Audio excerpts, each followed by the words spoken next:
ఒక్కటంటే ఒక్క హామీ నెరవేర్చారని నాకు అర్థం కాల. అదేదో 4,000 ఇచ్చాం 4,000 ఇచ్చాం అన్నారు. పోనీ అదేదో 4,000 ఇచ్చారు అనుకుందాం కాసేపు.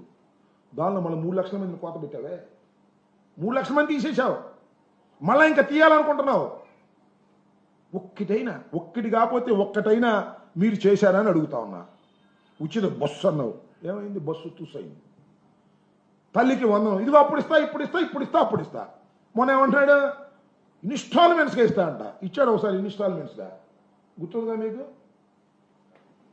ఏది? రైతు భరోసా కాదు, రైతు రుణమాఫీ.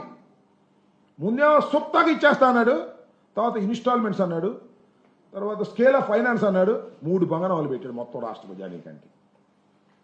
ఇంత దుర్మార్గమైన కార్యక్రమాలు చేస్తూ ఇవాళ చంద్రబాబు నాయుడు గారు, అసలు నాకు తెలియకొడతానండి, చంద్రబాబు నాయుడు గారు మీకు పరిపాలన చెయ్యాలని ఉందా? మళ్ళా జగన్మోహన్ రెడ్డి అధికారంలోకి వస్తాడేమోనని భయం ఉందా?